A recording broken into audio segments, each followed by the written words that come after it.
Hi, everyone. It's Bruce, and today we have a girl, some guys, and a movie. And today's discussion is going to be on the 1995 movie Waterworld. Waterworld by Kevin Fish Reynolds. Oh, called there, Kevin. yeah, no. It's a mitigated. You guys go. If I'm gonna Eddie Murphy out here. Where's that mute thing? Scrolls. Sorry about that. It was my phone letting me know that we're live, so I can talk from there. I laughed. I cried. It was a good movie. Sort of. I thought it held up really well considering because I never saw it in a movie theater. I saw it when it came to home video. Yeah. Yeah. I think my buddy had it on HBO or something like that. It did well enough, even though it bombed, to have a water theme park. That's why, like, partly through some of the action, I was like, I wonder if they had this in mind when they were making it, because, like, that was almost scene for scene what they had at the theme park. But, didn't they take scenes from the movie and put it in that ride? They did. Mm-hmm. Mm-hmm. Yeah, it makes you want to ride a skidoo off a ramp and do Michael Bay explosions. Yeah, there was a few things that I noticed in this movie that I thought, if people knew the ice caps were melting, because they didn't just melt, overnight. They melted over time. So you'd think more people would have taken better care of their yachts and things like that. Even if they didn't have gas anymore, that they would have came up with ways of propelling their boats, like like they did with the thing where the people were rowing, stuff like that. Revert back to the age of sail and oil. Yeah, we have sailboats, we have tons of things like that. So to me, that was kind of lame. But that one person did say it'd been 100 years since that had happened, and that they were dying out because there was inbreeding and all this different stuff. There wasn't any people to have a lot of algorithms. Yeah, it was there was the one thing I didn't understand that I remembered when I was young, and my I think it was my dad that tried to explain to me, because when they put the dead woman in that big pool of goo, on that one little island that they had made out of floating debris or whatever, and had a big yeah. So in the middle of that, with all the water, they had this goo shit, and I don't know what for, because you would think that they would just dispose of them in the ocean. You know what I mean? Well, it's part of the environmental message. So, like, we had the melting ice caps and the global warming, and now we have to reduce, reuse, and recycle. So we have the goo pits. Were they recycling which are nutrient-rich. See, I didn't see them using any of that food to recycle anything. Everybody got recycled, it looked like. The floating atoll had a full-grown tree coming out of it. So I'm thinking, you put the dead bodies, you make the fertilizer goop. Yeah. With dirt. Put the people soup on the tree, and yeah. Yeah, I didn't really notice that. I just thought it was I don't know, it was kind of disgusting. And if you eat meat, fish and stuff like that, and you eat meat, then you can't use your poop to recycle. They tell you that in Girl Scouts, that you have to you can use chicken poop, because they don't eat meat. They don't, they might eat a frog or something, but they eat bugs and mostly plants and corn and things like that. So technically you can, but if you were to compost human feces, it takes about 3 years. Takes 1 year longer. In a compost pile, another compost pile after it's like broken down and all the really nasty it's crap. Like almost a full decade process for human waste to go from where it's like out of the truck to where you can bag it and sell it. It was just pretty disgusting. And the fact that he was almost drowned in it. It was pretty disgusting in itself, considering who knows what else was in that besides dead bodies and bones, and I don't know whatever else.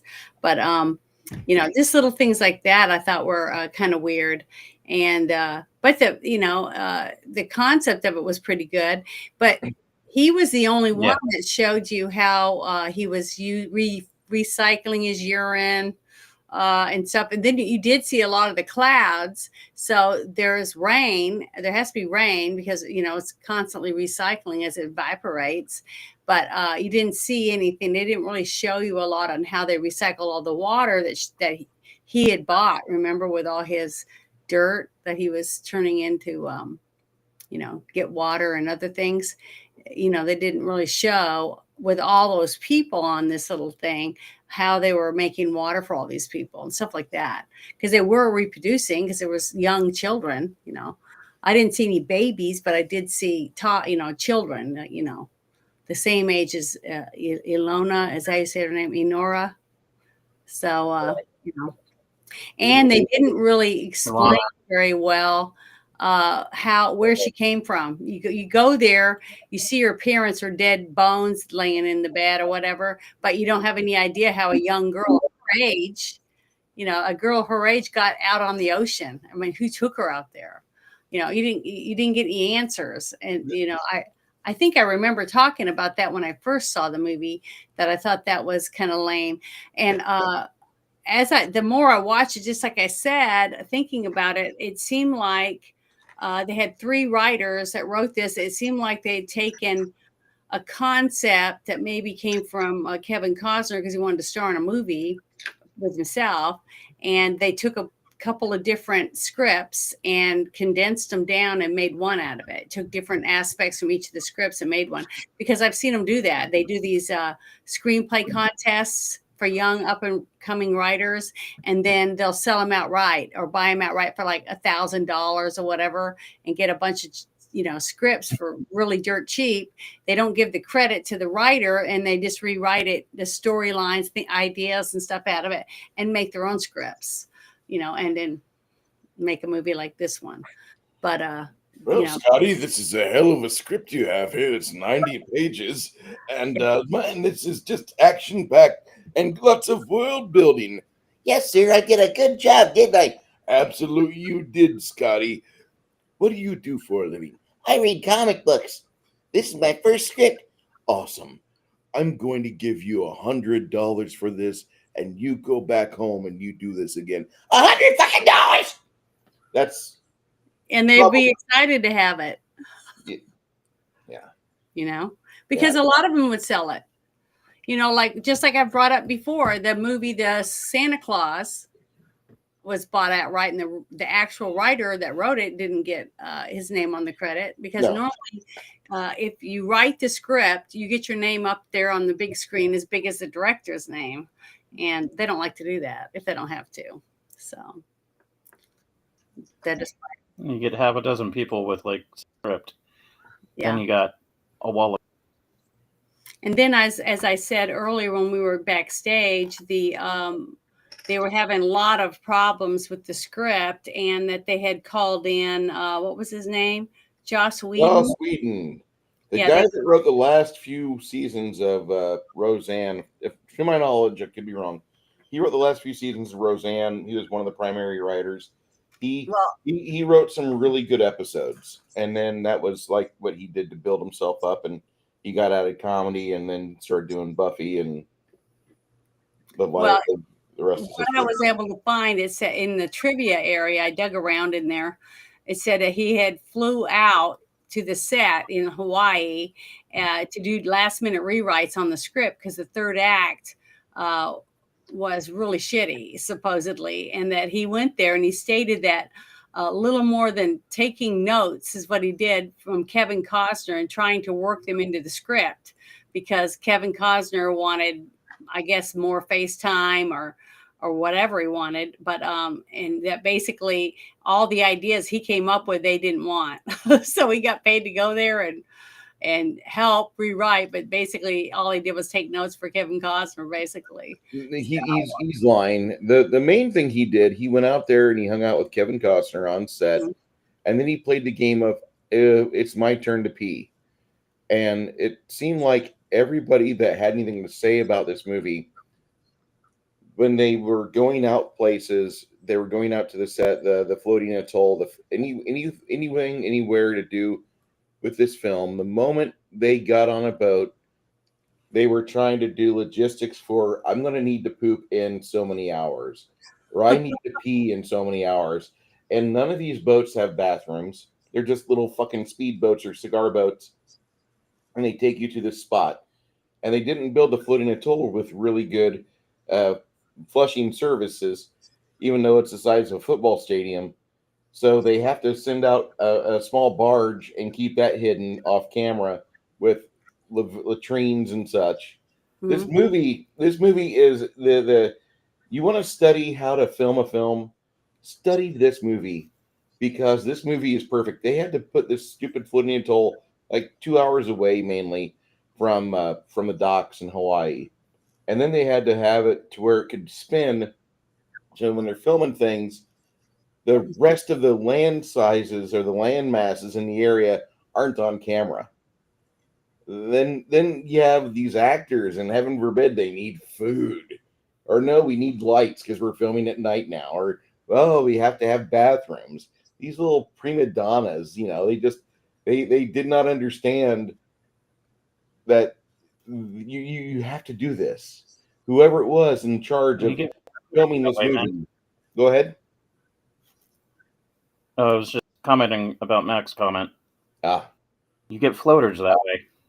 Yeah, and sometimes in frame. Yeah, and plus you. Now, what's ironic is that you bring fish. You take a wee wee and poo poo in the ocean. You bring animals, so I wouldn't recommend doing that. So, Kevin Reynolds asks Steven Spielberg, who had his shit show with his water movie, was all, don't film on open water. I should have filmed it in video. And so what do? Open water. Yeah, weather, that was one of the things that I looked up, and they had the little island that they built. Basically, it cost $22 million got to build severely damaged by one of the hurricanes. Got hit by 3 hurricanes total. And Kevin Costner ended up donating $22 million toward the film. And hi, Flady. Thank you for joining us. He put $22 million of his own money into it, and basically you could use it as a tax write-off, especially if they lost money, because that's an investment, right? So yeah, I've seen this movie 3 times now, and this is probably the worst one, but it's not the fact of the streaming issue. It's the fact that the other 2 times I was able to be in a movie theater, and it's the rose-colored glasses of having friends, and the popcorn and the giant gallon of like soda that you get in 1995 when you're watching it. And I saw it twice in theaters, and it was more entertaining then because Dennis Hopper's like larger than life, and you're just laughing your ass off because he's got this photo of old Joe and it looks great. And then we watch this, and I'm like, yeah, this is more realistic, I guess. There's a realistically sized Dennis Hopper. And then watching the special effects, and I can see like where there's mats involved, or they're doing this with projection, and I'm like, I don't remember this in the theater, like being able to point out exactly which fires are realistic, which fires are CGI, which ones were filmed and then composited. And I'm just seeing that, and it's not going to be the same. What up, TCG? Jackie Blue. It's not the same review I was going to give back from 95. I tell you what, kids. And Mac Thompson, yeah, as a old ex-squid, yeah, there's no shame in hanging it over the side of the ship if you can have the relief. or if nothing else, just using a 5 gallon bucket and pitching it after you're finito. Well, Just if you end up in the drink, don't swim with your mouth open. well, you guys must not spend that much time in the ocean because, just I've like spent time in the ocean. no, I mean, I've done time. my business. Okay, well, the thing is that you, especially with that many people on a set and you're all pooping and peeing in the water, you're going to bring fish. And if you have lots of fish, you're going to bring sharks. And I've heard of lots of people that have had their legs bitten and their arms bitten by sharks in the ocean surrounding the islands of Hawaii. So I guarantee they had people saying, don't go to the bathroom in the water, go to the beach and use I'm sure they had porta potties out for people to use because it isn't smart, and I wouldn't want to get bit because some guy beside me took a shit, in the water. I mean, you fall in and get bit, so I wouldn't do it.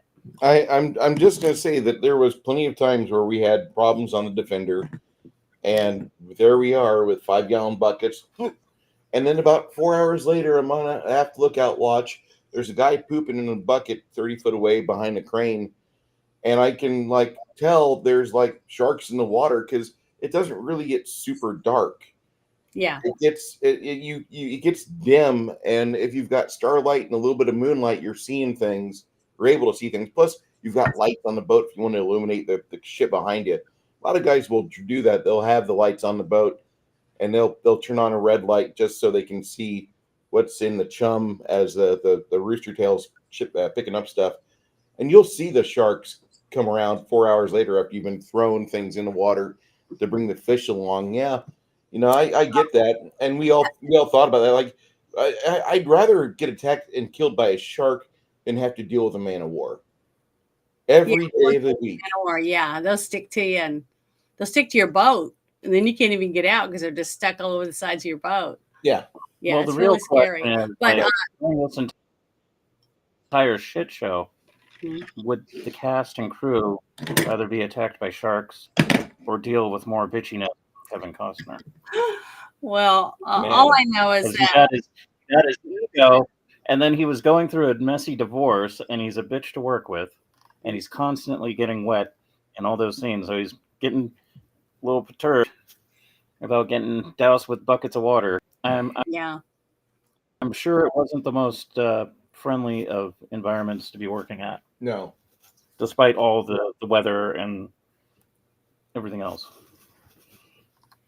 This movie is a treasure trove of just how not to make a water movie, but it's got these awesome concepts, and it came out to be a pretty decent movie. Like, is it Oscar quality? No.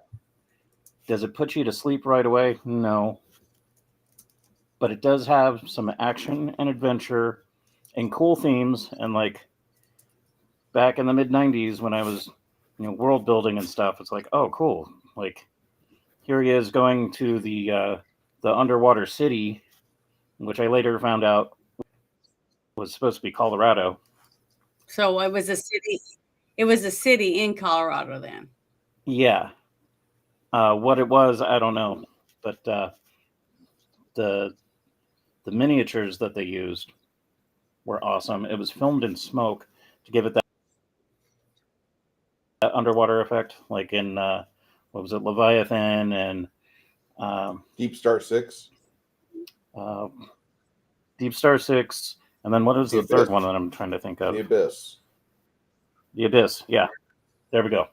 So, like, if you look at those movies, they use a lot of smoke, and then they use practical tank effects and stuff.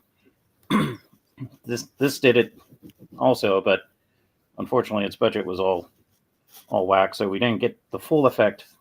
The potential of it was there, but the money wasn't. Mm-hmm.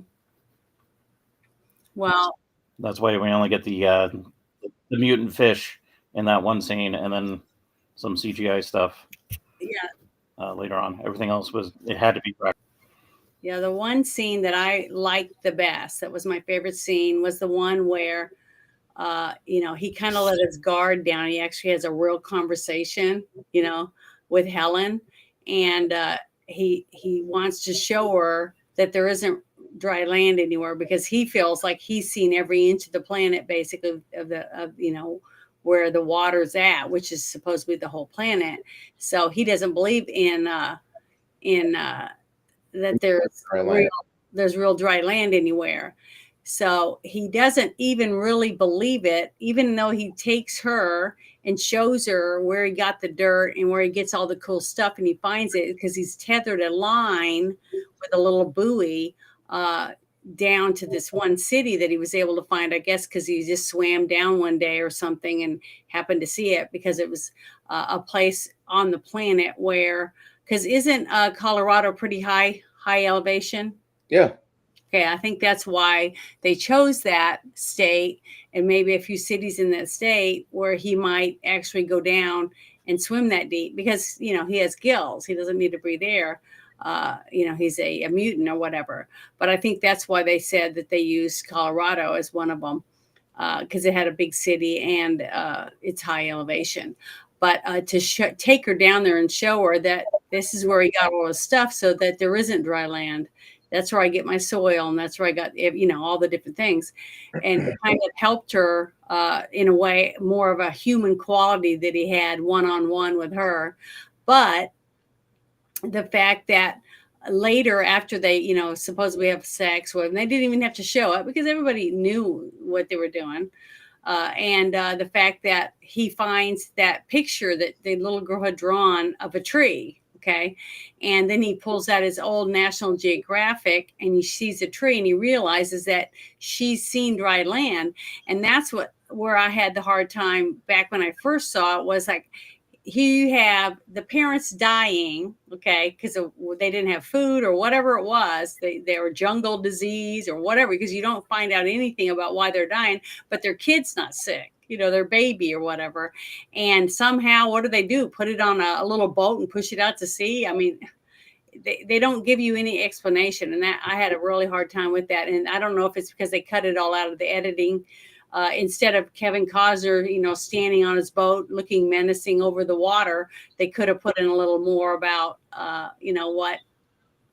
what happened and how she even knew about dry land, because supposedly she's drawing stuff that she's seen or remembers she saw. So she had to be at least, 3 years old, 4 years old. And how old is she now? What, 9, 10, maybe? 8.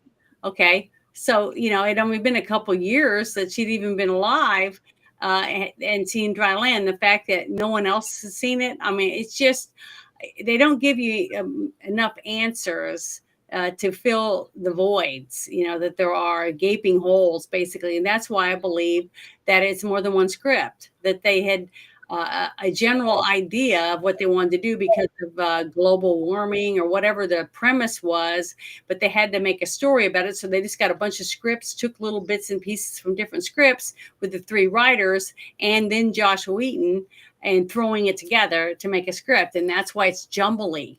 And that's really hard. I'm not going to put all the blame on the editors because it's hard to edit a jumbled up script. When you take in all these pieces and trying to put them together, it's like a puzzle where the pieces are cut out and there's little holes all in it because you just pounding a piece to where you want it to go instead of where it belongs. And that's basically how I felt watching some of this movie. Just like you said, it was very smooth. It seemed like it went symmetrical at the beginning, but then as it got to the end, when they realized, wait, we spent $175 million on this and we're not done. We need to do something. So they start piecing in cheaper CGI and whatever else just to get the movie put together to put it out in the theater. And I don't even know I don't even think they could have recouped that money at the theater. They had to have done it in rentals and stuff. Did you look that up to find out? I did. What did it say? They lost their money basically up until 2013 in the video rental market. Yeah. It was finally profitable by 2013 by about $50 million. Yeah. Okay. I know, right? Woo, we won. 2 years after the movie, they made a 4-comic series that was kind of fleshed out a little bit more of what happened. From what I understand, there was a giant comet filled with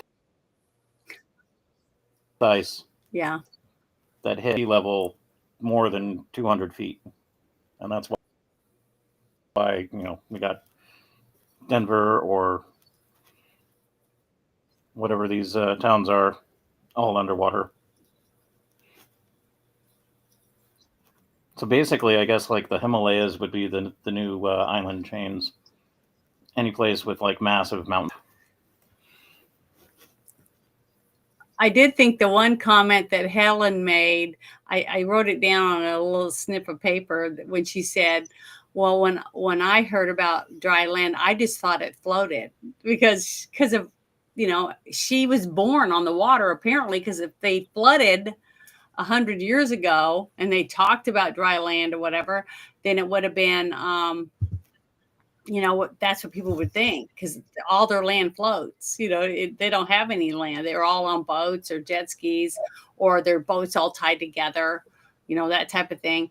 And the fact that they hadn't, I don't know, made bigger cities than the one that you saw where there's, that he went to trade.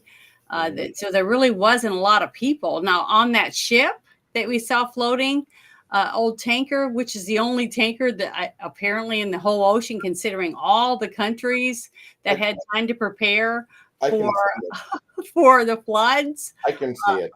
It just was, I don't know. I just had a really hard time with it. I can see it. Okay, there's people that you can tell them a month from now, like, have your taxes ready on April 15th.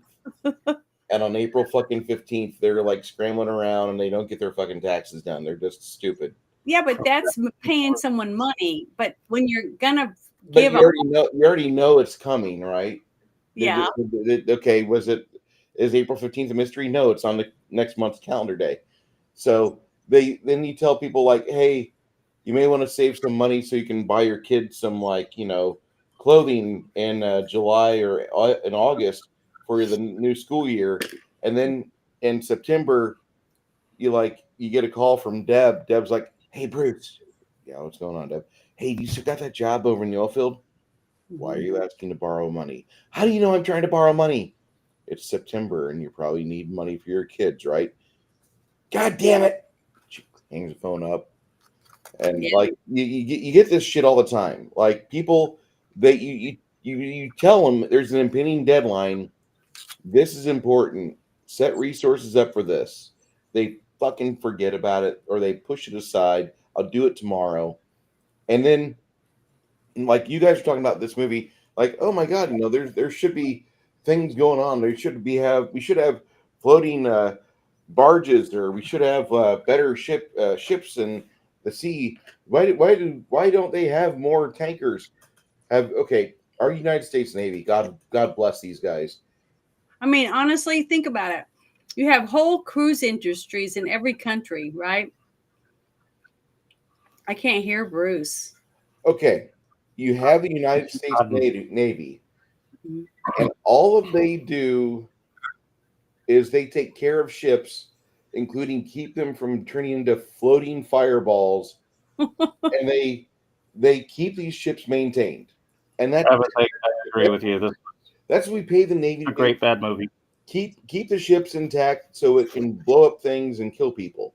Mm-hmm. And yet, if you look at any time like there's a mass decommissioning going on, like whenever we got rid of our Knox class frigates and we started getting rid of our Oliver Hazard Perry guys and some of the other destroyer based style ships, when we're getting rid of these, the moment we start we put it out there that, hey, you know what, we're going to stop doing maintenance.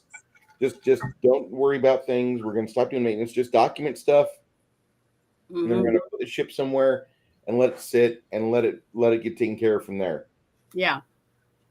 There's two classifications that happen after that. Either it is maintained afterwards, which means it's given paint and it's given love, or it's not. And there's a clear delineation because the ships that are still maintained still look like functional ships. Mhm. Otherwise, they look like that shit that we saw in the movie, where you have a ship kind of floating around, but with giant holes in the side, And barnacles. waiting for a wave to come along and swamp it and sink it. Yeah. So, like, the majority of people don't want to work on ships. They don't want to have to go over the side and paint. They don't want to go over and maintain stuff. We get on ships nowadays so we can protect the land we have. But if we were having to get on ships to perpetuate ourselves because there's no land to go, I think most people would just say, fuck it, I give up. Because there's a lot of work involved with keeping a ship afloat. And I think that this movie kind of reflects it almost accurately to where there's no other ships out there. Everything you see is cobbled together, barely working. There's no official OEM manual. This is this is all like happenstance, baling wire. Nobody cares about their vessels. They're just trying to get to tomorrow with it. If they hopefully tomorrow they'll find a nice big yacht they can commandeer and fuck that piece of shit been driving for 2 weeks. It's really horrible how we treat boats, and this movie does a good job of showing us that. Mm-hmm. I mean, you guys are like, oh, why aren't there more ships floating? They wouldn't care for them. They would not give them the maintenance they would need, and more importantly, there's a maintenance issue. You can only cannibalize so much. There's only so many ships in the world before you're like, well, we can't really go to anything in Japan because there's no ships in Japan we can cannibalize from. We can't go to Taiwan because we've cannibalized all those ships before we went to Japan. And everything that we did with my dad's crew completely emptied out the ships in Australia and New Zealand. So we're not going to the Pac Rim at all. So I'm just Well, saying I that can understand what you're saying, but honestly, if you really look around, okay, uh, if a lot of people that are homesteading, they figured out how to have their own water with a well. They're going to figure out how to have power if they need it with generators, with wood stoves, to live off the land basically. And then the same thing with people that have boats. I know lots of people that live on boats. They live on a boat and that's all they do. And they do take their boat out and then they go to like different places and then they come back and they live on it. They take care of it and all that stuff. So where is all those people? Where are the hundreds of thousands and millions probably around the world of people that do that? So more than likely they got killed and murdered. Maybe. But what I'm saying is, to me, all the people that you saw on the ship, okay, that were all filthy, dirty, and they were living off of whatever spam, and you saw them throwing stuff out there to them like animals, basically. So there's people that wanted Spam and smokes. That's all you need to live off of. Well, they were, had cigarettes and whatever else, and they were living on this boat. So apparently there was people that wanted to work. They were working for this guy for cigarettes and spam and other crap that they would scrounge around to get and off of other boats or whatever. So the will to live was there, and they had children, like you saw on the other little dwelling that they had, where they had it built up to where they could protect themselves from the smokers when they'd come. And then when he made that comment to Helen about how she acts like a mother, well, how would you know what a mother acts like if nobody gives a shit? Like, who cares? Why have kids? Why do this? Why try to feed them? We don't have any milk. We don't have, we don't have anything. Just fuck it. Let's just all die. Let's all take care of how we're going to live. That doesn't make sense, for a movie that's supposed to be showing you 100 years after. Okay. Supposedly the earth flooded. So I'm just saying there was gaps in it, and I think most of the gaps were probably the fact that they chopped the screenplays up and we're just trying to make something. Just like I said before we started, was that he wanted to make a movie of him being an underwater superhero, basically, where he fought bad guys and tried to protect this woman or whatever, but he was a loner. And the fact that they couldn't just have a movie where people watch him swim around and do his stuff, they had to add some stuff that happens, put people in peril, have a romance. I just had a thought, Janet. What If Nick Cage was in this movie? It might have been pretty good then. Nick It might have Cage been was Namor. as I, him, I him want to being be. the I mariner. want to be a loner that just drives around on the. I want to be a loner that pees in a recycler, and then I purify it, and then I meet this lady and her nice adopted daughter, and I'm not a nice guy, but like me and her, we fall in love and stuff. Me and her, not her daughter. We get together, and I can see it. I can see the fucking Nick Cageism of this movie to where somebody's like, man, that is a great idea. We could have Nick Cage in this movie. Now take all the Nick Probably Cage ideas. directed by. Do what? Oh, go ahead. Go ahead. Oh, I Now, thought you were just, about to just, say just, something. just let Nick Cage write a movie for Nick Cage, but then force fucking Kevin Costner to do it because that's what this movie feels like. This movie feels like it was supposed to be a $6 fucking Roger Corman directed Nick Cage movie to help him pay for a mortgage and some back taxes, and instead we get it thrown to fucking Kevin Costner. Well, the thing is, It would have been if it was under 5 million. is the one that wanted to make this movie. That's why they gave him $100 million to film it. You see what I mean? Mm-hmm. Even though he had just his movie that came out earlier that year. What was it? Which one was it again? I have to look it up real quick. The other box office bomb that he had the same year. There's a lot of them. So hold on, I'm trying to find it because that's why I call him Kevin Costmore. But that's my nickname for him because The last movie that I saw was in '93. That was the A Perfect World. A Perfect World. Yeah, Yeah. that criminal movie. He was in Criminal Wyatt film. Earp. Don't forget, he was in Wyatt Earp in '94, and that movie did really bad. Wyatt Earp was a box office bomb, but I kind of liked that because it delves with the more realistic, historical, quote unquote, aspect of Wyatt Earp. Although it's a lot better film, but it was more Hollywood. Mm-hmm. For Tombstone over Wyatt Earp, but which is kind of rare for me because, like, in the night dueling movie studios, oh, I've got a such and such movie. Let's do one would usually be better than the other. That was one of the rare instances that both were entertaining for me. One case, but yeah, this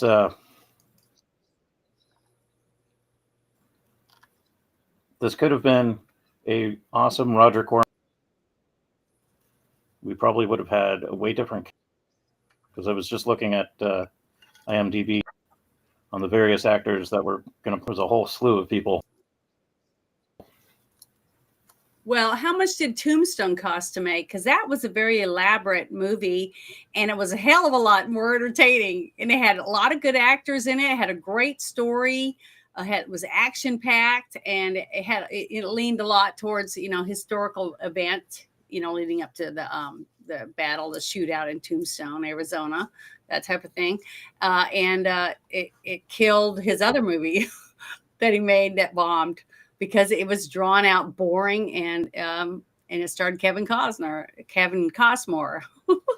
But one thing I wanted to bring up that I found, it said that Jean Ann Triplehorn refused to strip for this film, even though she had done nude scenes before. So I wonder why she didn't want to do it for this one, and would do them after this film. She insisted on choosing her own body double, as she wanted someone who had an ass that looked a lot like her own ass. So she wanted to make sure she did that. So I thought that was funny. Well, my theory, and this is only going by my personal experience with being exposed to water for a very long time. One, temperature. It's too cold, little Josh gets a little shrunk. And then you got the pruny fingers and toes. And if you're doing a nude scene, you don't want to have, at least for a guy, a small Johnson and like wrinkly bits. Like, this isn't freaking Cocoon. Mhm. This is Waterworld. Supposed to be all hot, oiled up body with suntan and muscles and fighting pirates on the ocean. Oh, and also there was another thing I found. It said that both the lead characters, the young girl that played the what's it, Laura, Elora, Ilona, something, yeah. And Helen's character, that they nearly drowned on their first day by being because their So catamaran many. sank and they were dragged behind it. So they had a lot of bad stuff happen. True. So even though they had $100 million budget, they had some shoddy areas where, like with with some of the equipment, because that's one of the movies I worked on. It was a pool scene, okay, and it was in a pool, but it was a fake lagoon like thing, and they had built a dock out there and everything, and they had a lifeguard, not a lifeguard, but a scuba guy in a scuba suit to rescue us if any of us drowned it, and the water was only like up to our neck. So they really were lax on making sure they had the right amount of people there for safety purposes, to make sure the equipment wasn't faulty and that kind of stuff. So that's what happens when you you look more towards what the actors want instead of a good director that's directing and making sure that people are doing their jobs to keep people safe, because you have to have the safety and the backup, ambulances or whatever else there to make sure everybody's safe. So, and I heard there was quite a few people injured working on this whole movie. So Yeah, the movie's medical bill was great. Like, this is almost a Jackie Chan level video of. And there really wasn't a lot of stunts for people besides the smoker guys. Okay. And well, I'm talking about like for the women. I'm talking about to have two women almost drowned because their catamaran sank. Where's all the people around it to make sure it didn't sink? That's what I'm talking about. Yeah. So little things like that are just dumb, especially when you have a child actor, right? You should have extra. It's like usually triple the amount of people, safety people around when you have children involved. And when you saw the one scenes where there were kids and they were playing and he was doing the mirror on their eyes and all that, that was five other children besides her. So I'm just saying, it just seemed like in the movie Rust, they were very lax on making sure everything was working the way it should before they shot the scenes. So I don't know. I just think that's sad, that when you got that big of a budget, you'd expect top-notch everything for all the actors. I'm sorry. They didn't think the same way as that. So Tina Marino was nicknamed Jellyfish Candy because she by jellyfish. Well, that makes sense when you're in the open ocean that you're going to get stung. That's part of the hazard of being out in the open ocean instead of a studio. Like water movies are drowning, equipment failing, getting pinned under equipment, under the water and drowning. When you got like natural hazard and weather and stuff, that blows it up exponentially. I wanted to say hi to people in the chat and let them know that I can't reply over there because I've got my YouTube open and I'm chatting over there, but there's no way for me to contact or to reply to you on this. Just wanted them to know that. So, but thank you for saying that. I appreciate it. And Wolf Media is correct with she wanted cake because there was 3 actresses that she was checking out boobies. Yeah, they came in and stripped. I don't blame her. Because she wanted to make sure she looked good. Remember in the movie, what was it, Blue Lagoon? Yeah, Blue Lagoon. Brooke Shields was in. Her mother wanted to make sure that the actress that showed the nude scenes didn't even have a pimple on her rear end. So there, some people are very strict about wanting them to look a certain way, and they get paid pretty well. And they don't speak or anything. All they do is they're just a body double. So yeah, I've heard. Best you can. Hey, Travis. He says one of the Navy buddies went to school with the young lady, the one that she was later in Napoleon Dynamite, the band film from the list. Yes. Mm-hmm. I did you guys didn't see this movie in theaters then? You guys I saw it. I saw saw it it at at home. home? Okay. Okay. CRTV. Because like I'll tell you that seeing this movie after hearing about so many things, and I got back in early August that year, and it was still in theaters. In fact, I just seen this like a few days before, and my mom said, "I can't believe you went and saw the movie. That movie's going to be terrible." And I'm like, "No, actually, it was kind of fun. It was like Mad Max on the water, but it was kind of funky." And my aunt Robin got excited because she loves Mel Gibson. She's like, "Hey, I'm going to take my boys to go see that. You want to go with us?" Sure, I'll pay my way. So I went a second time later that afternoon, like not long afterwards, Mhm. and had a ball again. But seeing that movie in a theater versus watching it at home, completely different. Nope, we watched the 2 hour, 15-minute theatrical release. I have not seen the 3 hour version yet. There's supposed to be an even longer, like Ulysses Grant version, a Ulysses version where it's like a little longer, like 3 hours and 5 minutes. That has a Does bunch it of give stuff you more information? about Like the about the world, girl and stuff? more world building, more character building on on That might be everything worth except for the Mariner. watching. Mhm. Everything but the Mariner. That's what that stuff focuses on. Well, yeah, because that's what they cut out. I'm sure that it said that Kevin Costner, along with the production company, are the one edited it down to 130 minutes or whatever, Hmm. right? So I knew that Kevin Costner's not going to cut him and leave it on the editing room floor out. No. That's why I call him Costner. Okay, Yeah. Bruce. Yeah. What is your opinion on The Postman versus Waterworld?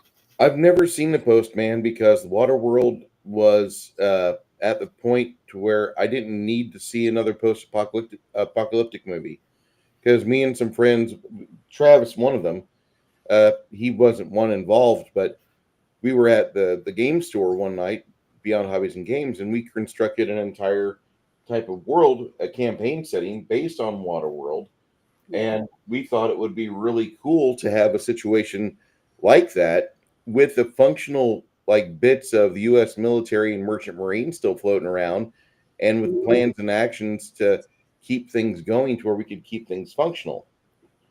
Um, then later, the Postman came out in '97, and I wasn't as free on my schedules to go do stuff, Mhm. so I never saw that. And that's just a movie I've never seen. And Kevin Costner's in it, so it's not really a must-see movie. If I'm going to say that there's a movie that I want to watch again with you guys and Janet, it's going to be Open Range, because when I saw Open Range, I thought, yeah, it's actually a really good cowboy film. And then Taylor Sheridan, starts releasing stuff in the 2014s or 2015, and he does his entire Yellowstone series of like the three time periods. And I asked people, "Have you seen Open Range yet?" No, I have not seen that. Okay, Open Range, I think, is actually a really good movie to see. But that's just me. I'm going to decline on The Postman because it just doesn't look entertaining. It looks like it's a depressing. I want to make a Brazil movie. Well, I also read that said that it was rumored that director Kevin Reynolds and Kevin Costner had a huge squabble over the film. And that was probably because Kevin Costner wanted to be in it more and more and more and wanted to make so many changes that resulted in Reynolds walking off the project and leaving Costner to take over directing and overseeing editing. So that is probably why the third part of the movie was just seemed cut and pasted so much and cheap. Uh, and I don't know. I have heard so many talking about he's hard to work with.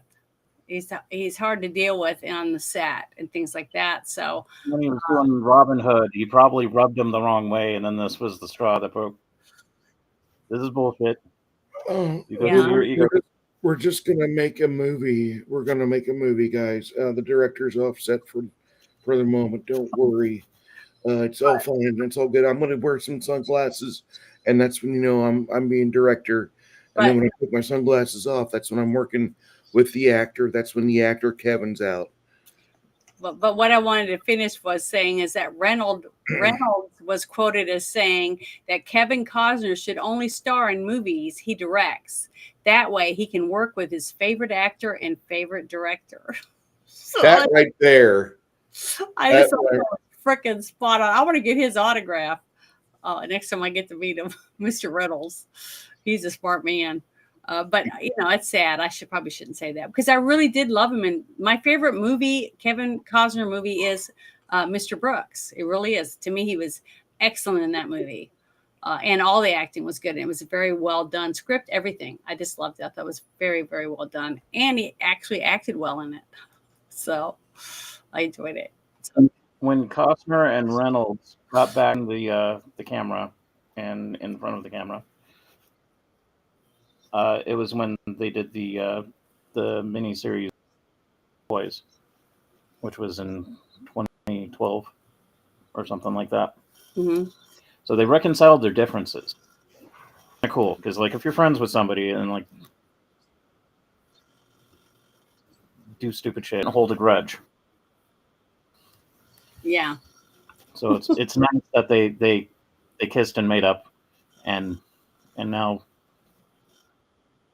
making movies together. Well, it But was probably after I guess Kevin Costner met a new woman and got married and was happy at the moment. So that's probably how it worked out. But one thing I told Bruce before we started, I wanted to tell our viewers is that I told Bruce that we could review a whole month of nothing but Kevin Costner bomb movies for a whole month, and we would be able to make them. I would love to see Bioshock as a movie because he can or a spend money. series.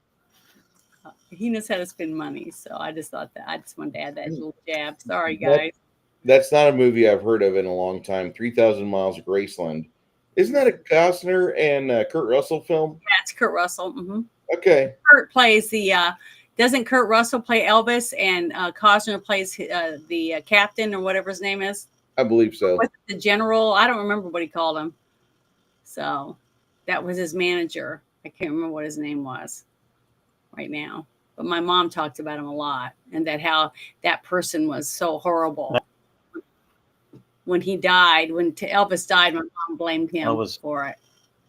His manager, because he kept him drugged up and stuff. That's what my mom believed. She loved Elvis. Yeah, Wolfton Media, we would love to see a good Bioshock movie or TV series come out. Mm-hmm. I think Bioshock's awesome. I haven't seen it. It's a game. Oh, it's a game. Well, I haven't seen that. I haven't played it. You'd love it. Google. I would love us to watch the first season of Fallout and do a review on it.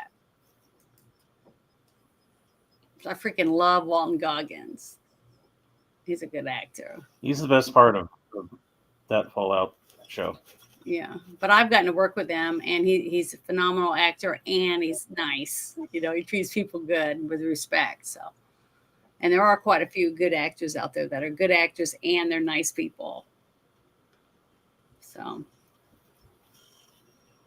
he's not stuck up in an asshole. I'll just put it that way.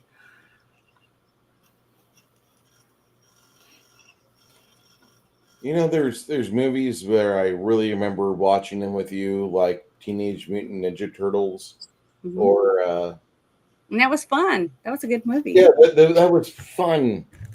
Watching this movie, I'm analyzing too much. I'm seeing too many things on this crappy TV that I can tell that's composite. That's not real. That's CGI. That's a front projection. I had real problems with this, and I even if we're like, well, Bruce, you just watched it because you watched it on a crappy streaming service. It's not even that. It's the fact that after the halfway point of the movie for me breached, after we hit that halfway point, I just had zero fun with this movie. If I could have slept through the 2 hours and 10 minutes and woke up for this discussion, I'd have nicer things to say.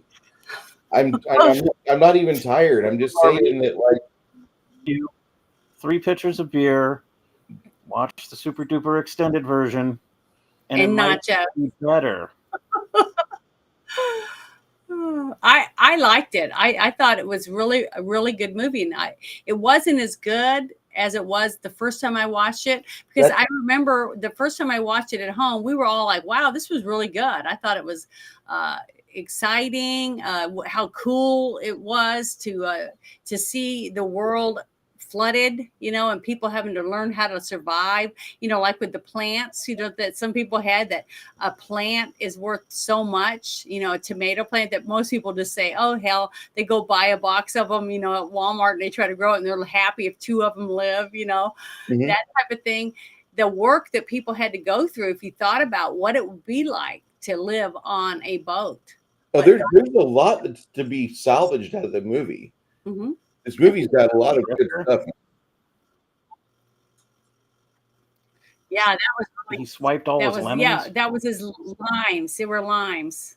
They were green, so they were limes. But the scene with the other guy that had on the boat, that get on there, that he was going to trade for the woman for some resin, okay, stuff like that. That was scary, because I'm a girl and I could picture myself being trapped on a boat with nowhere to go, and be a piece of meat that people swapped around to get food or a plant or some boots or whatever with someone else, to be at someone's will. That was sad, and how horrible it would be to be a child in that environment.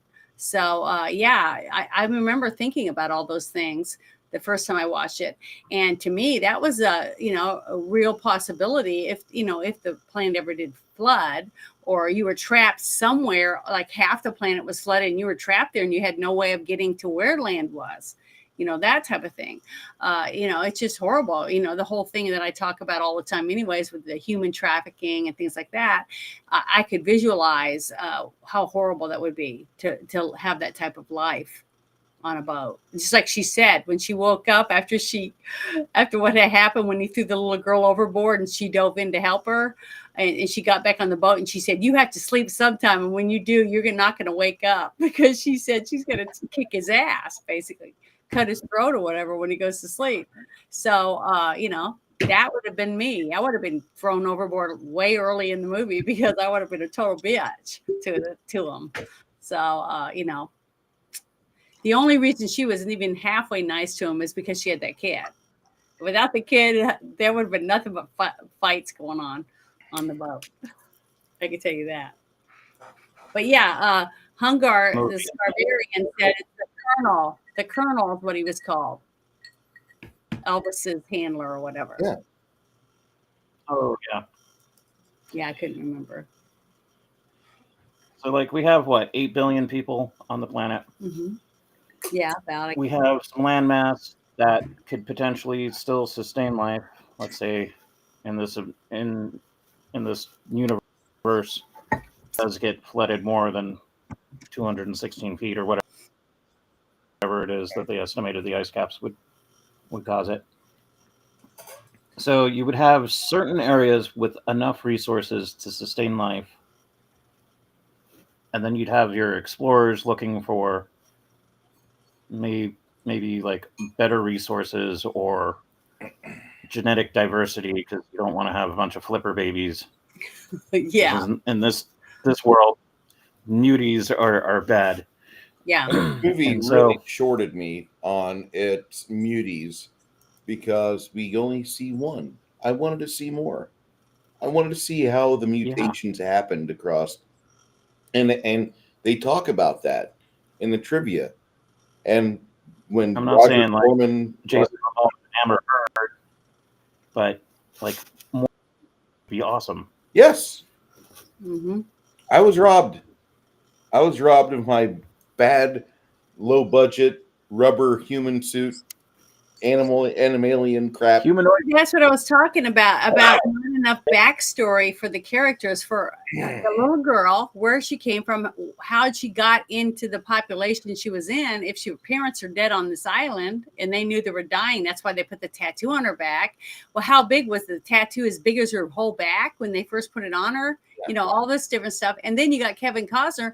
All of a sudden he evolves, and he's what? He looked like he was in his 40s or whatever, because he was starting to lose his hair and all that stuff.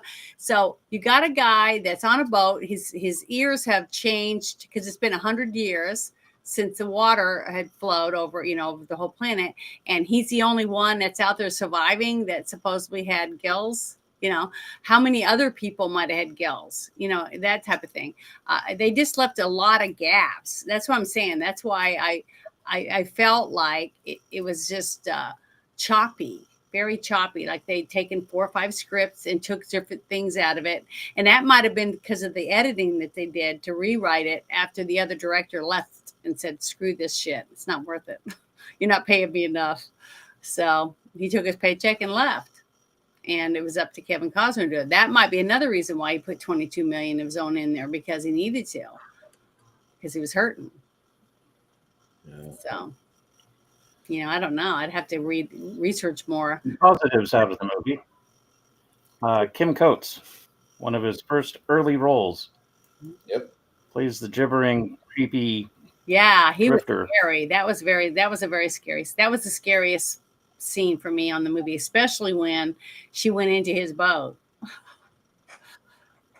And then you got a bunch of play or whatever. Background characters that have been and stuff. But the way he was stumbling with his words, like he was, what was it? The helper for Vampire's Helper, Dracula's helper, Renfield or whatever. That's what reminded me of it. Like the stereotypical meth head from like a Greyhound. Yeah, creepy and bus stop. Like he was psycho because he's been out there all by himself, and then he sees a guy on a boat with 2 girls. He'd be jealous. Yeah, I would be afraid of pulling up on a boat with like 7 men on it or something. They'd tear Kevin Costner to pieces and then tear up the 2 women. Like that movie Bone Tomahawk, where they took the women and chopped their arms and legs off so they couldn't do anything, or just had to lay there and be a piece of meat, basically, to make babies for these monsters, basically. It's disgusting, the thought process that goes through some of these psychos in a situation like that, where they, just... You've seen Bone Tomahawk, then? Yeah, it was pretty disgusting. Yeah, it was way dark. Touching on more realistic things. Cannibalism. Hi, Bone. God knows what. I got excited because that's a movie that's on my list. Yeah, I've seen it, and it's pretty. It's gruesome. That's a gruesome movie. Yeah. But honestly, it's a movie that I would watch again. If someone else said, "Hey, we're all bored shitless, let's have some popcorn and sit around, eat some, snacks and watch this movie," I would watch it again. I wouldn't have any problem watching it again, because it isn't a horrible movie. It's not like I got up and left like Willy's Wonderland or whatever. That is 10,000 times worse than this. I love that movie. But it's bad. It's so bad. It was horrid. It was the worst movie I've ever seen.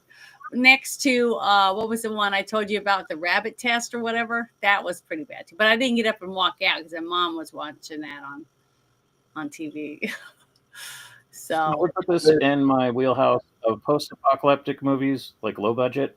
Yeah. Even though this wasn't a low budget, like the Italian post-apocalyptic, like let's go to the quarry and blow some shit up, and we'll write a story around all these cars that we're setting on fire, and then like there's other levels of schlock that this could fall into. Well, yeah. It's a movie where like you can either hate it or you can appreciate it for certain bits, but don't watch it alone. Watch it with friends. If need be, imbibe some alcohol, because it'll make it better. Yeah. And if not, yeah, you can pass out. Margaritas or, It's a nice Tequila. white wine and some good snacks. Yeah, I could enjoy it. I mean, it's not. Back It's in the not. day, we would be drinking I mean, it's not beer and fuzzy navels and bottom. You God know, it's knows not a what else. bottom movie. And then we get these movies, you know, Dawn of the Dead, Day of the Dead, Mad Max, and we just watch them and enjoy them. What was the budget for Mad This Max? is one of those. I'd like to know. For Mad Max was less than I think $100,000. Really?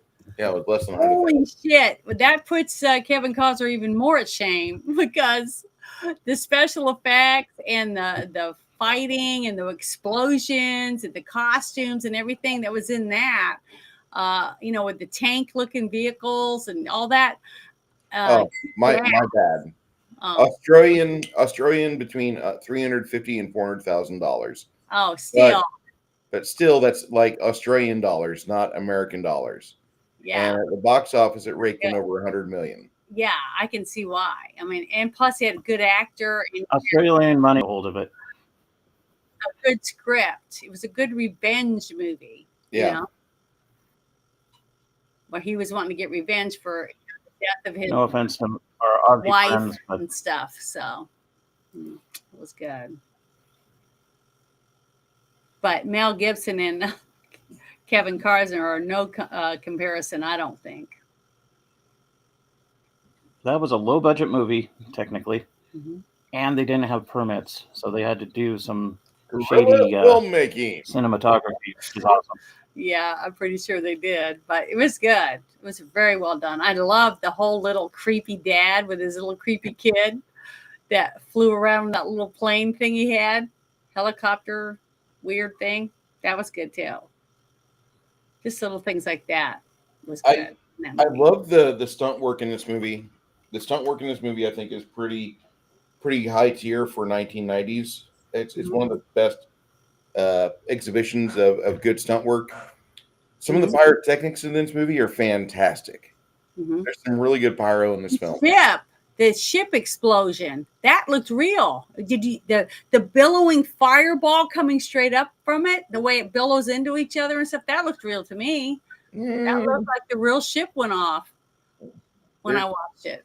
Yeah, Part of my brain's like that doesn't look right, and that just might be the internet. well, look it up. See how they did it. That was very. I thought it was. Very, I've been trying to, and I wanted to know more, and that's like I get to a certain point, and like Kevin Costner's pin stopped because it wasn't focusing on him. So let's go back to the guy with losing his hair. Anyway, I want to know more about the explosions, about the various things, and I get into injury reports of things that weren't involved with that, but they were involved with making the movie. The injury reports are pretty legion on this film too. There's a big injury list on this entire film. I can believe it. Where this movie falls apart for me, like I said, is the halfway mark, and at that point, it's like where I just want to fall asleep because I despise. I hate the way this movie wraps itself up, and it, the more you know about the back end shit that happened, where they lost like an entire set to the hurricane, or that was $20 million. Or yeah, but that's different. Okay, when you have stuff on a set, you have insurance on it. Yeah, you do, but has it. So if a hurricane came or an earthquake or there was a fire or something like that, that's all paid for by the insurance company. You get and your all money. of that is understandable. But then you have Kevin Costner acting like a prima donna, and he pisses off the director, and they get into an argument again and again and again. And finally, the director throws his hands up, and the papers go everywhere. Some go floating off. He's like, "Fuck it, enjoy making your goddamn film. I'm going to go find some fucking mimosas and try to find my sanity." And Kevin Costner's like, "Well, wait, well, what? Fuck it. Let me put the sunglasses on." And he's a director now, and that's all he does. Between him flopping between director and star, that's all that happens. That's all the stuff I'm able to find on this throughout the rest of this movie. And it just seemed to fall the fuck apart. They have an almost award-winning scriptwriter flown out there, Joss Whedon, and he's not a saint. Don't think he's a saint. He's not. But he's good at least getting things smoothed out and trying to massage things to where the mainstream public is going to just gobble it down like a sweet young thing on homecoming night, and that's what he's there to do. And so that's his specialty. And instead of him getting to do his specialty, he's instead there with a fucking flip notebook writing down ideas from Kevin Costner, because Kevin Costner's done this for decades. I know what the fuck I'm doing. Hollywood doesn't need to fucking do this, blah, blah, blah, blah, blah, blah. And so I don't get to watch the movie I want to watch in my 50s. I'm watching a movie that I enjoyed in my 20s, but the more I learn about it now, and the more I learn about the fucking egos behind it, the more I'm completely fucking happy never watch this fucking movie again. If it's on TV with you guys in a fucking room and I want to spend quality time with you guys in a fucking room, I guess I'm watching this movie out of the corner of my eye. Not really. But I'm not going to fucking worry about it. But if you guys are watching like Masturbates with Sandpaper, I'll probably enjoy that more. Because I sure as shit didn't enjoy the last half of this movie. It was really just one scene after another where I can see David Twohy had written a really neat world, because he writes really neat worlds. He wrote fucking Riddick. He wrote fucking Chronicles of Riddick. He got involved with Triple X. He's made fun things. Yeah. And the fun was sucked out of this movie, on my opinion, with one of those gigantic straws you give the kid with diabetes, and you just watch the fucking bug juice go up. All right, there you go. The movie has it's a twofold movie for me. I love some of the special effects. I love the fact they did so much with it. They figured out logistics on how to get bathrooms available for fucking prima donna actors who ate way too much the night before. And some actors learn discipline, so they don't like have fish and chips until like 4 a.m. But I can tell you that this movie here has a lot to offer. And boy, if it tries to utter even one advert, it's already given you too much in promises, because the payoff on this film is sad, and it should have been so much better. I wish this would have been a Nick Cage movie. Well, I just found something else I was reading about the box office information. It says the Waterworld reportedly budget was 172 million and a total outlay of 235 million once marketing and distribution costs were factored in. Because of the runaway cost of this production, some critics dubbed it fish tar. Did you know that? And Kevin's Gate. I just love that. Alluding to the flops of Ishtar and Heaven's Gate. I just thought that was funny. So basically, yeah. But yeah, that's a shit ton of money. And it says the film debuted at the box office at #1 for its first weekend. Waterworld collected a total of 21.6 million. At the end of its run, the film grossed 88 million. So, and it grossed 176 million overseas for a worldwide total of 264 million. So basically, they barely passed what they spent on it to when it was out at the theater. So that isn't a blockbuster at all. And that's considering. I wonder how much they charged for tickets back in the what was it, 1994? Is that what you said? 1995. I was paying $7 for a ticket in 1995. So a matinee was like $5, something like that. Yeah, $5 matinees. $3.50 and place. I was trying to find. Oh, and this had the proto meme of a jar of dirt before it became a meme. Yeah. I'm not. I'm not saying this movie's horribly bad. I think the majority of this film's problems are not with Kevin Costner himself. Yeah. I think if he would have taken some time from everything in life and just go process his divorce, I think a third to a half the film's issues, the faults with this movies that are attributed to human error, this movie would not have had them. It would have been a fine film. It would have been a movie that would have been enjoyable to watch over and over and over again. It's still enjoyable to watch. There's still some pretty okay parts of it. But there's like so much involved with it that when I'm watching a lot of it, I'm just like, well, Dennis Hopper's not on screen, so this obviously is a part where the good guy is supposed to look like he's in a Clarion ad. And I just feel like that every time Kevin Costner's on screen. I wish I could feel a little different, but I don't. Mm-hmm. I have questions after watching this. Go ahead. Like, Kevin Costner is a mutant. He's half Yeah. fish, half person. So when she's sucking on his face, is it like, does he have weird fishy breath? That's Yeah. why I was like, who did it better, Kevin Costner or the fish man from movie Body of Water? Yeah, and that's why I answered. When I answered, I said, "Well, I'd have to say Kevin Costner because his movie came out way before the others." So I would say Really good probably. chemistry. Well, she was in love with him because she was a fish girl. Remember? Mm-hmm. Yeah, true. So I guess it'd been a long time for her, so I guess she was willing to take whatever she could get. So I don't know, but I just thought the whole thing was Maybe in his and the last whole act, thing. he found some Banaka. It Spritzed did crack himself. me up I a don't know. little bit. Some of the scenes with Kevin Costner, it was almost like he was immature. Like he spent most of his life, I guess, on a boat without people around. Did everything for himself. Like his parents had abandoned him because he was a fish boy. You know what I mean? Because like when he didn't like her playing with his crayons and He grew up to be a and then when and then the part where he said, where she said, "How come you turned me down the first time?" And he said, "Because you didn't want me." And he says it like a little kid would say it, just little, I don't know. He just seemed very immature and childlike in some scenes, which were good. I'm saying if he, like he was trying to portray the character, but then other scenes, it was like him in all of his other movies. I don't know.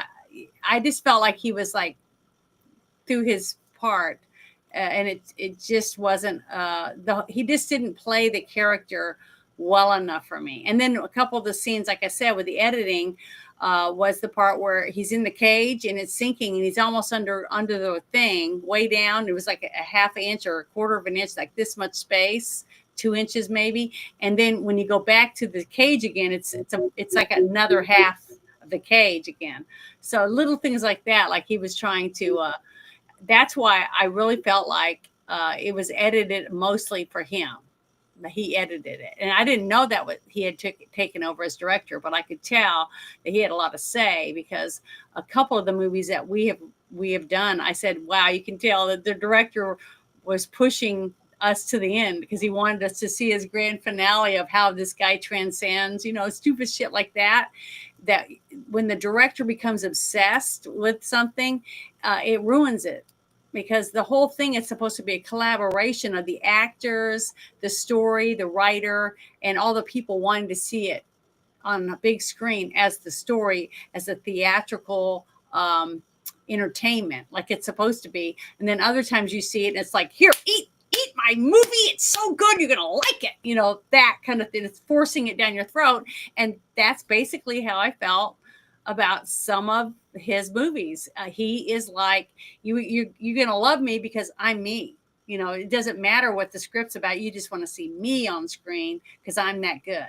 And I just get that feeling from him, and I don't enjoy his movies. And some of them, every so often, I'll see one. I'm like, hey, you know what? This wasn't too bad considering he was in, because guess what? He wasn't a director and he wasn't a producer. In the movies that I like him in, he doesn't have those parts. And he actually took direction from someone else, and he was good. See, I don't know if that makes sense, but that's what's hard for me for a lot of these people. Well, I'm going to say that I found something that there's a link in the chat here, Mm-hmm. and if you follow it, they got to take Waterworld off the all-time flop list because it's profitable now. As of, like I said, 2013, the movie's been making money. It's over like $67 million in profit. Yeah, now because Now, climate change stuff is caught on. It's well, okay. no, let's not just say that. Let's say the Super Nintendo game, the Sega Oh, Genesis I game. didn't know about games because They did have a Nintendo Virtual Boy game, which was the only licensed game for the Virtual Boy. And yeah. for those of you that know what I just said there, we can all shudder at once. Ugh. Um, there was lunch boxes, and if there were not lunch boxes, there was other merch. I remember folders. I remember posters. I remember shirts. Waterworld was an advertising phenomenon at the time that was quickly approaching uh, the Star Wars Ewoks Village level of merch. They were getting ready to put together toys for Waterworld, Mhm. and then they started seeing some things on the horizon, which thought like, wait, maybe we should put the brakes on this, and they did not.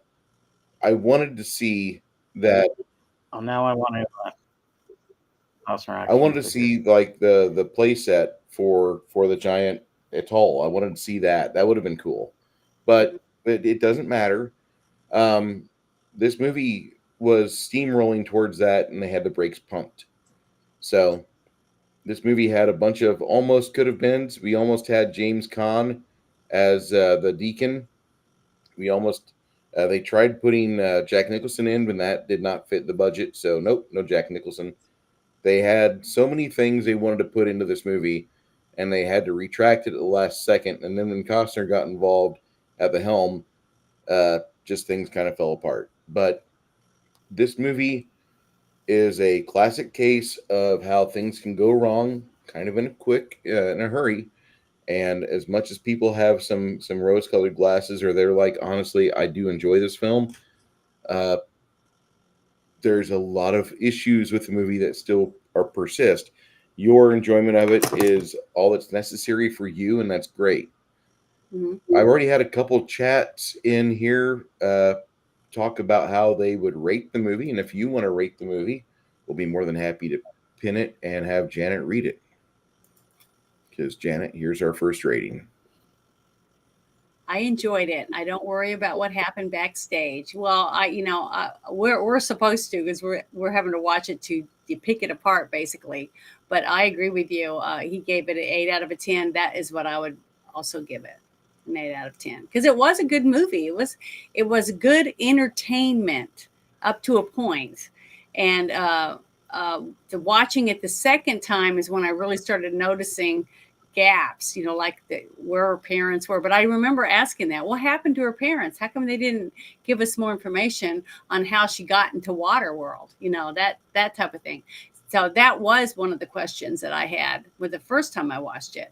But I just could tell the more I got into it after years later when I watched it again for the second time. I've watched this like 7 times, I guess. It's like the seventh time I've watched it. And each time I've watched it, I found more wrong with it, because now, because I have done movies and done TV shows and stuff like that, I see a lot more of the the intricate parts that go behind the scenes and why I can see it on screen now. You know what I mean? You can see things, and I could definitely tell that it went downhill, and I didn't know if it was because of money or because why he had so much say in anything. Because if a director is directing a movie, usually all the actors are supposed to, the director is supposed to always be right. You do what the director tells you. He's a director and he's directing you on what you're supposed to do. Yeah. And if you are fighting with the director in front of all the other people, that isn't a good thing. And that hurts people. I mean, it hurts the other actors, because guess what? A lot of them don't want to work with that person again, because that person causes problems. A lot of actors want to go work on a movie, and workers, people that are doing crafty or makeup or hair and all that stuff. They tend to want to work on sets that are smooth, fun, and enjoyable. And when you're on a set where there's every single day you go waiting for an explosion, and you're all walking around like, don't make noise, don't do this, don't do that, it's not fun. It makes the movie no fun. And a lot of people work on a set with that same actor again the next time. They'll say, "Nah, it's all right. I got another one over here. I'll go do that instead." And that's sad. And when you have that and you have it multiple times, like this one actor's had, I can see. I mean, I give them a chance over and over again, like when I watched Yellowstone, because I saw all the other actors, and it's a Western, and I love Westerns. But over time, you started saying, yeah, I can tell he's got more and more say because it's starting to get worse. And it's a sad thing to say that, but I'm trying to be honest about it. I'll shut up now. I'll let one of you guys talk about it. You want to give Crafting's rating there? Oh, 8 out of 10. He's also given 8 out of 10. And I think that's fair, more than fair for this movie. 6 out of 10. Missed opportunities and overly ambitious. Yeah, definitely. See, you were a little more critical on it. And it's sad because it had so much potential with so many wonderful scenes and sets and good actors. Because there was a lot of good acting, very creepy scenes and things like that. But yeah, you're right. And to me, it was basically one actor that caused all the problems. But that's my point of view. So, you know. Six Nations. You want to give a synopsis for your? It was overly ambitious, yes. Missed opportunity, yes. Especially for Kenner. If you remember, Ewok Village, by the 90s, we had Robin Hood, Prince of Thieves. Mm-hmm. Love that movie. Love that movie. As bad as it is, I love that movie. They rehashed the Ewok Village to be Sherwood Forest. Yes. That was Kevin Costner as an action figure. Which now I want to find one and put gills behind his ears and turn him into a fish man. Yeah. They could have rehashed it the third time. Ewok Village. No oil derrick. Slap some rusty metal on it. And bam. A couple of pennies on the dollar. And you got a toy franchise all over again. And so I would rate this like 69 out of 100. Because why the hell not? It wasn't horrible, but it wasn't great. It was too expensive for the schlock that I love, that is horrible and makes you sick watching it, but it was kind of schlocky. And that was due to the umpteen billion different problems that they had internally. Externally, it was a fairly decent movie. Go watch it with friends and family. It's relatively kid-friendly with the exception of like the smoking and some creepy part. And the alcohol drinking. It's not overtly creepy. If you're not Gen X, yes. Post X, I was 2 when I had my first. Really? But that wasn't because my mom was a bad parent. She just didn't watch her can, and I knew how to walk. Yeah. That happens. So it's a funny story. But this movie was good. Like, you turn off your brain of the world, especially if you happen to be relying on USAID, and you go get some food or drink, friends and family, and you shut your brain off for 2 hours and watch a wonderful, like, Max on Water film with some really goofy parts. And try not to analyze it, because then you start seeing the gap, wondering why this couldn't have been better. All right. So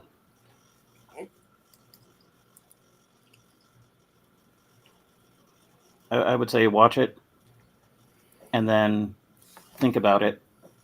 And if you liked it, you're going to watch it again. If you didn't, there are better post-apocalyptic movies, better water movies, Humanoids of the Deep.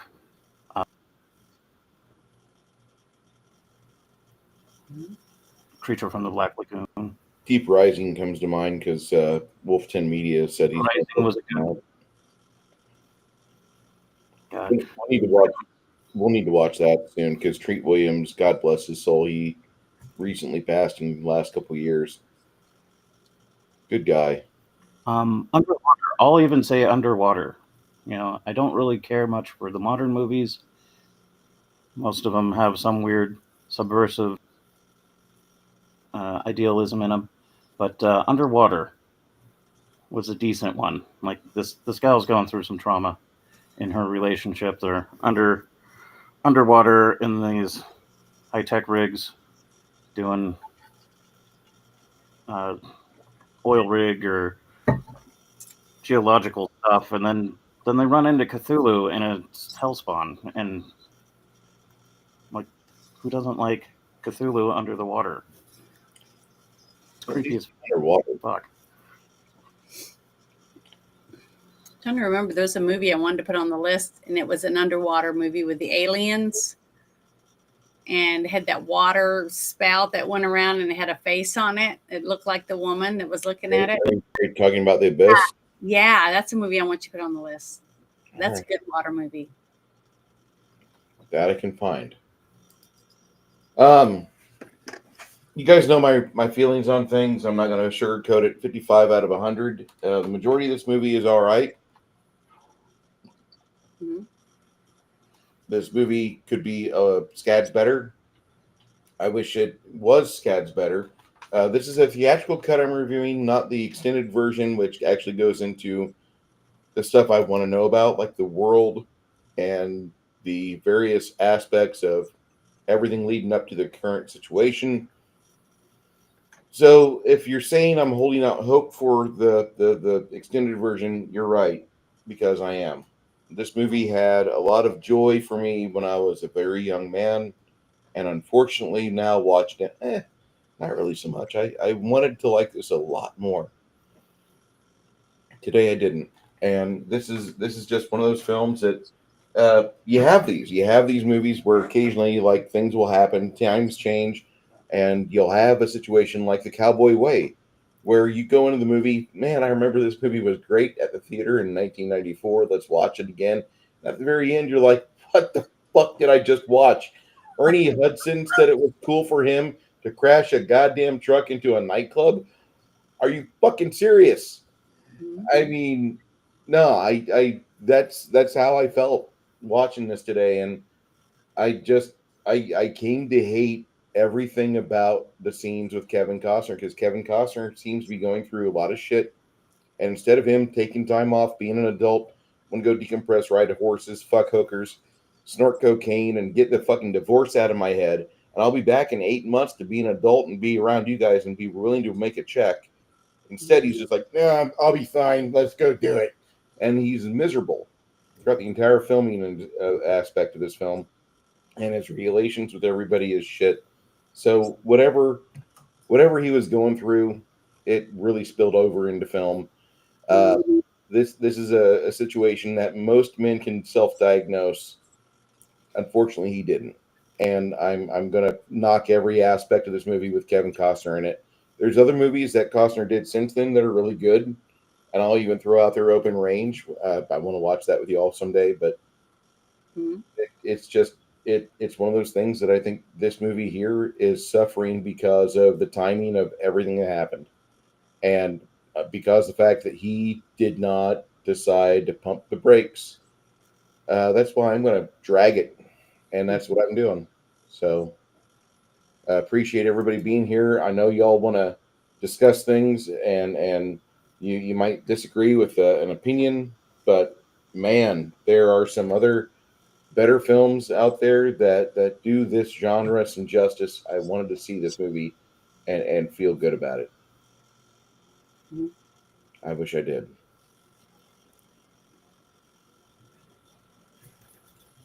Janet, what are we watching next? Okay. I don't remember what the next movie is. I think you said it was. I don't remember. It was a toss up between The Last Unicorn and the other one. Last Unicorn. It's the last unicorn. How much good. We're watching the last unicorn on It'll be a fun the movie to watch. on the 30th of March. We're going to watch the last unicorn. So if you wanted to hear our discussion about the last unicorn, a very highly rated movie from the 1980s, actually not really even widely seen. That was like a mid-level release. Not a lot of release on it. Did more in video rentals, video sales. Come by next week. We'll discuss The Last Unicorn. We'll be happy to do that for you. Yeah, it's gonna be fun. I was fortunate enough to see it in a theater. I had the record with the storybook, like just the 80s. Do you still have it? Do you still have the book? I think it's in storage somewhere. Well, that's cool. That's It's great. pretty much a black hole right now. Oh. Well, everybody, thank you for coming out today and putting up with my attitude and with our issues that we had behind the scenes. A lot of that I'm going to attribute to me. I'm in a foul mood because trying to get a hold of some things just for a watch party real quick. Some things are real easy. Some things are super easy. And then other times you go out to find a movie like The Book of Eli. Where the fuck is that? Like, you got to pay for that. If you think about watching that and sharing it with your friends, all of a sudden, like, here come the gates are crashing down. They're saying no to you. And I have lots of movies on DVD, but I have no way of showing it to you because I don't have. There's no slot on my computer. So how do I share a DVD on Discord with everyone? I tell you what, if you're in the chat, how would a person hook up a DVD player to their PC to stream for their friends? If you guys can help with that. Late 90s tech. Yeah, this is like some late 90s tech we're going into. Because remember, we watched Blues Brothers and I took my iPod. It wasn't the Blues Brothers. It was the movie with Christy McNichol. Because we watched. Okay, yeah, right. Okay, well, whatever the movie was, I had to take my stand and I have my camera and stuff on when I'd make videos, and I put it in front of my TV and I turned the movie on and I had my phone facing it so he could watch it with me, so we could watch it, and that's really frustrating. But I have cases and cases and cases of movies, tons of DVDs of all types of movies and some Blu-rays, but I have no way with this new computer and stuff that I picked out. I didn't realize it didn't have a slot. It just has the little whatever those are called. And just I'm going to reiterate, like, when you do a film shoot, like, you'll spend like what, 2 hours, Janet, getting everything set up, making it just right, correct? Mm-hmm. Okay. The light and everything has to be just right. So filming has to stop every day on Waterworld about 3 to 4 o'clock because that's when the rain comes in. Mm-hmm. That kills it. That absolutely kills your entire time. You're now dumping money for an extended shoot because you're going to have to project weeks in advance. Oh, and also you got to remember too, when you're on a set like that, I thought you meant here at my house, but no. On a set, okay, whenever you have a scene where you have more than one actor, you have two actors face each other or three, you have to have the camera behind the actor filming the actor they're speaking to. And then you stop, you move everything, and you do the same scene again, exactly the same, and it's got the cameras on the other person and then the other person. They edit together and make it a full conversation, so you see the expressions of all the people while they're speaking. So basically you're seeing a scene that's been filmed 10, maybe 20 times, depending on how many mistakes they made, whether someone dropped a glass in the background, whatever. So there's a lot of stuff done on just one scene. Basically, when you get your sides for the day, it's cut into scenes, one scene for this, and then down the street, second crew might be filming water scenes, above scenes, things like that. So you've got a lot of stuff going on because you could be filming multiple scenes depending on who's in the scene too. So I'm just saying, depending on how many actors are in the scene. Janet, do you know if your CD drive, have you tried don't. DVD. I haven't. I don't have one. I'd go get a little because my dad and mom have a little just a DVD player that they're not using, and I could go get it and plug it into my computer if I knew how to do it. Hold on. Because I think you I have a solution for you. get an external DVD drive that you can plug into your computer, but if your CD drive is also a DVD drive, you can pop the movie in and see if it'll play. You may need some sort of media. VLC player. What's that mean?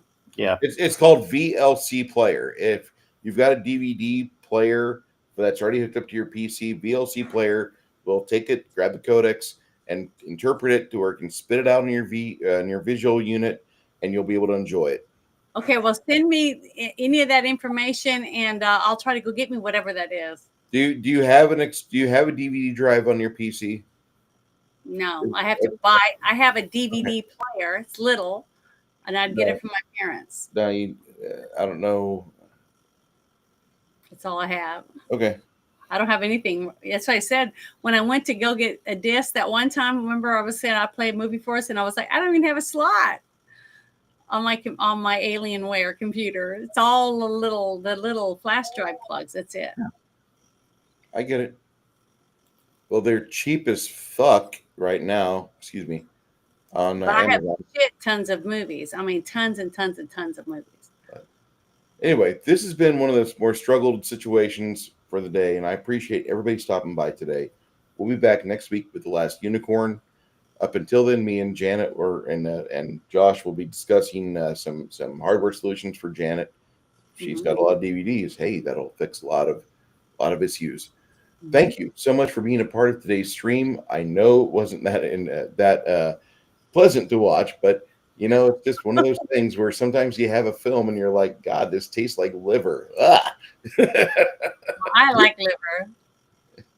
It's nutritious, yes.